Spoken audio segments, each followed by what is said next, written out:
This summer, Rhiannon Giddens has been on her first tour as artistic director of Silk Road. The ensemble was founded in 1998 by famed cellist Yo-Yo Ma, who joined her on stage at the Tanglewood Music Center in Massachusetts this past week. Jeffrey Brown spent a day with Giddens and the cross-cultural group recently to see how they aim to make a positive impact across borders and here at home through music. It's part of our Arts and Culture series, Canvas.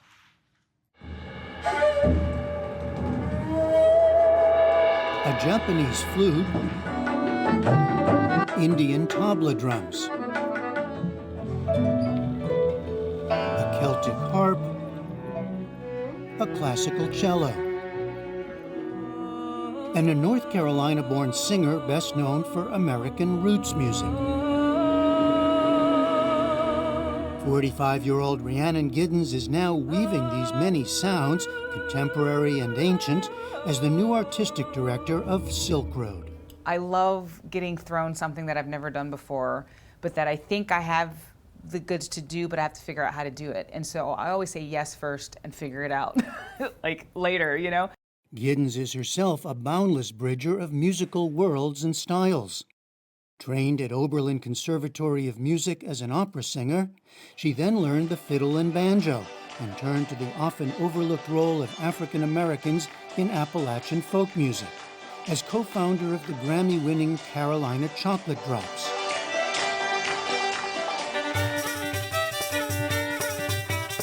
She lives in Ireland with her Italian musical and life partner, multi-instrumentalist Francesco Turrisi, with whom she wrote the music for a ballet. And she co-composed an opera titled Omar, about a 19th century Senegalese scholar who was sold into slavery in the U.S. Its next stop will be in Los Angeles this coming fall. I'm just always curious, I guess. I get this, ooh, I haven't done that. How do I do it? And then who can I work with to do it?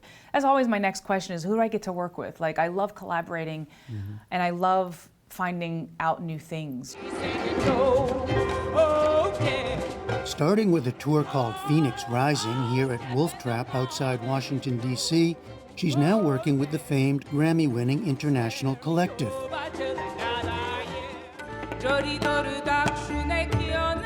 Originally founded to highlight the music and culture of the historic Silk Road, the trade routes connecting the Far East and China with the Middle East and Europe, the group has put out 10 albums and performed around the world.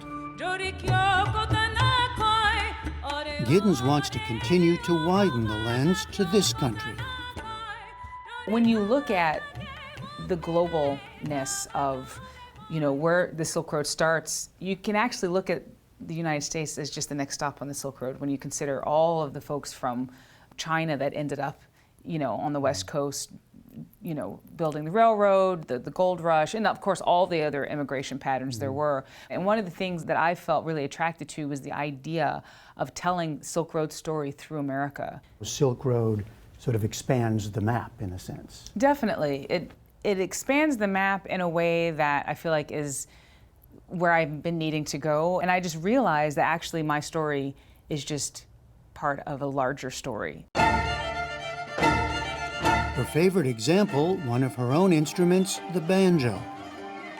The banjo is, an African-American instrument. A lot of people say it's invented in Africa. It was invented in the Caribbean, but it is connected to West African instruments, which are themselves lute instruments, which were brought over by Arabic traders, which are connected to the larger instrument family of ouds and Renaissance lutes and guitars and all of this kind of stuff. And you realize when you keep going back, and then it goes to the Middle East, and then it goes further back to China, and you go here. Central Asia to China. Yeah, exactly. And it's a very, very solid through line. The Phoenix Rising Tour features new works composed by Silk Road musicians, including Indian tabla player Sandeep Das, who's been with the ensemble from the beginning, and newer to the group, Scottish harpist Maeve Gilchrist, both melding their original traditions into the larger framework. When I joined this ensemble, I was just an Indian musician, very proud of my cultural and historical heritage. But I very happily say that I lost my identity in a beautiful way only to realize that nothing I thought as only mine is actually only mine. It's something that I share with everybody else. In Ireland and Scotland, there's a thing called a thin place, and a thin place is neither heaven nor earth. It's the in-between areas. And it feels like the musical journey of Silk Road is this parallel where we're trying to create in this thin place. We're trying to find the intersections of all of our different cultures. St. James Infirmary. In recent concerts, Giddens highlights the American blues tradition directly. Her most ambitious plan for tying the Silk Road to this country is called the American Railroad, a multi-year, multi-platform project, music, a documentary, books, and more, that will explore the impact of African Americans, Chinese, Irish, Mexican, and indigenous communities on and from the creation of the Transcontinental Railroad. Ultimately, the idea is that, you never meet a stranger. The metaphor of the Silk Road is, you have a path, and on this path, you change and you are changed.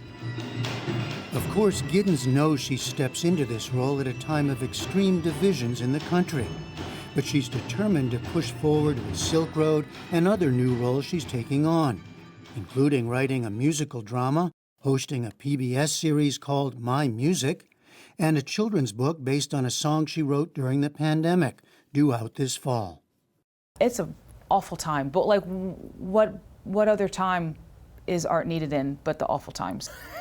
I'm a bit of a pessimist, but the right kind of pessimism can kind of keep you going. It's kind of like, yeah, it's all going to hell in a handbasket.